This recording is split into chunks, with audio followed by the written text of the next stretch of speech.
Hi, my name is Alice Matagora, author of How to Save the World, Disciplemaking Made Simple. I wrote this book for the everyday person to equip, empower, and encourage them that they can make disciples wherever God has them.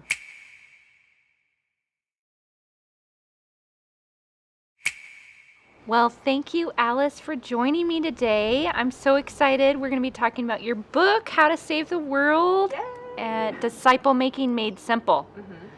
So honestly, when I heard the title, I just thought, if I knew the secret to how to save the world, I would want to tell everyone. So I've got to get this book. And so now we're going to, I'm so excited we can talk through it and you can share with me, what is discipleship? What is disciple making? Yeah, I think that disciple making, it sounds like a super uber spiritual term, and we've heard it in the church, in the body of Christ, but I think people don't really know what it is. And so they're kind of intimidated by this idea of disciple making. But just very simply, disciple making, it's helping somebody know Jesus, helping them have a relationship with him, and then helping them help somebody else do the same thing. Well, and I know the Navigators did research with Barna, a research company, and they did it on the topic of discipleship and what are the opportunities and obstacles that help someone become a disciple maker.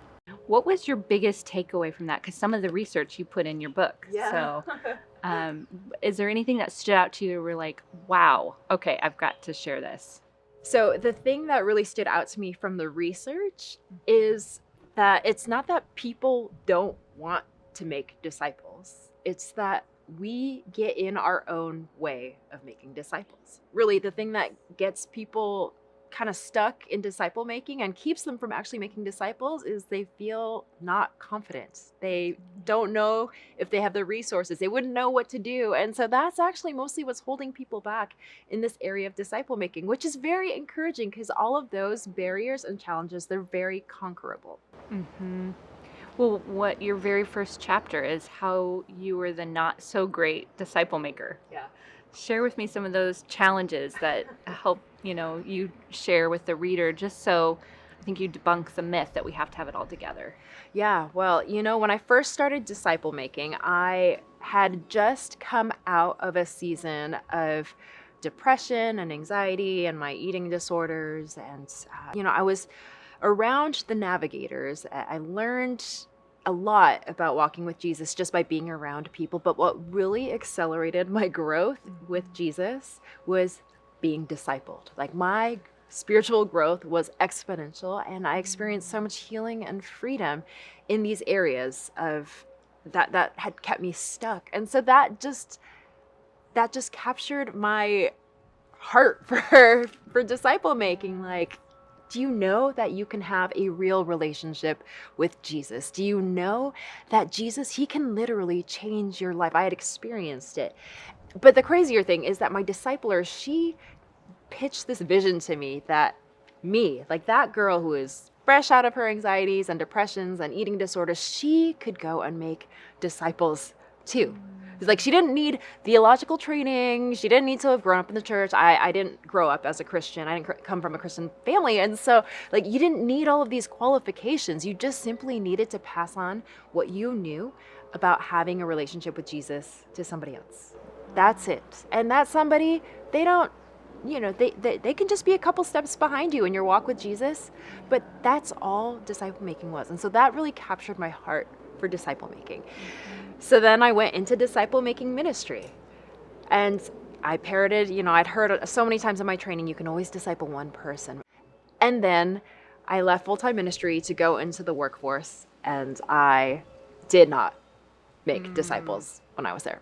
So now, speaking of being, you're a new mom, working, family, ministry, how do you juggle it all and fit in discipleship? Because it looks different, I'm sure, at different seasons, whether you're at office or single, college, now parenthood. What does that look like to disciple during that season? So these days, I am a nap time disciple maker. I've found that my human inclination is to think what little I have isn't enough. And I think that this came up in the research too, the Barna research. People feel like, how can I add something else into my busy life, And so I think I only have so much time. What could God do with that time? I'm trusting God, okay, that what I have to offer, God, you can multiply it. In your book, you share a quote saying, disciple making is friendship with a vision. Right. Can you share with me an example of friends that you intentionally sought out with that vision of disciple making and prayer that God might use you in their lives? I mean, all the women who I've discipled, they have ended up very, very good friends of mine. And I think we could just have a friendship, but this idea of discipleship as friendship with a vision is we're friends, but I see what God could do if they had a deeper walk with him. And I want to help move them towards this deeper walk with him because I truly believe it will transform their lives. And as it transforms their lives, it can transform their families.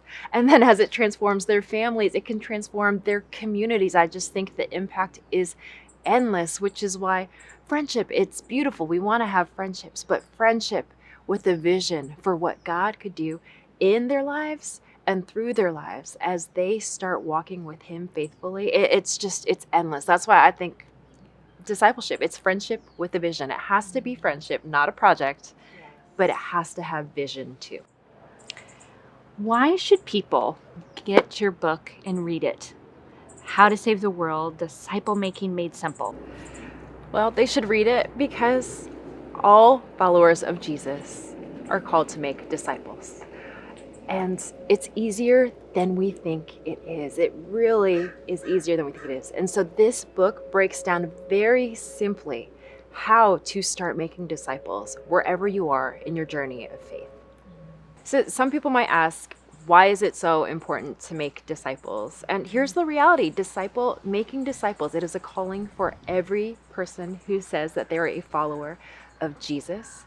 But not only that, there are some people who will never set foot in the doors of a church that you are living around, that you are playing with, that you are working around, that only you can reach.